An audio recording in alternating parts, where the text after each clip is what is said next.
అందరికీ ప్రైజ్ అలాడ్. ఈ ఆదివార దినాన మీ అందరితో నేను ఒక అంశాన్ని పంచుకోవాలని ఆశపడతా ఉన్నాను. యోబు గ్రంథం 22వ అధ్యాయం 2వ వచనంలో నేను ధ్యానించిన అంశం ఏంటంటే, నరులు దేవునికి ప్రయోజనకరములగుదురా. ఈ వాక్యం చదివిన వెంటనే నాకు అనిపించింది, నిజమే కదా, మనం ఎలాగున్న దేవునికి మనం అస్సలు ఏం చేసినా ప్రయోజనం అనేదే ఉండదు. ఇంకా కింద వచనాల్లో ఉంటుంది, నువ్వు యథార్థంగా ఉన్నంత మాత్రాన, నువ్వు నీతిమంతుడిగా ఉన్నంత మాత్రాన దేవునికి ప్రయోజనకరం అవుతుందా? అవ్వదు కదా. అలాగనే మనలో కూడా మన లైఫ్లో మనకు ఆస్తున్నంత మాత్రాన, మనకు అందచందాలు ఉన్నంత మాత్రాన ఏ విషయం వల్ల దేవునికి మనం అసలు ఏ విషయంలో ప్రయోజనమే లేదు, యూజే లేదు.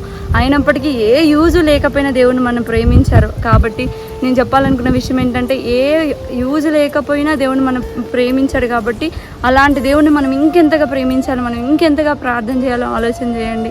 నిజమే, ఈ లోకంలో చూసే వాళ్ళందరూ ఏదో ఒక కారణం చేతనే పక్కన వాళ్ళని ప్రేమిస్తాడు. ఏదో ఒక అవసరం ఉంటేనే పక్కన వాళ్ళతో మాట్లాడతారు, లేకపోతే ప్రేమిస్తూ మాట్లాడుతూ ఉంటారు. మన జీవితంలో కానీ దేవుడు ఇలాంటివి ఏమీ యూజ్ లేకపోయినా ప్రేమించారు. దాన్ని మీరు జ్ఞాపకం చేసుకోండి. దేవుడిని ఇంకా ప్రార్థన చేయండి.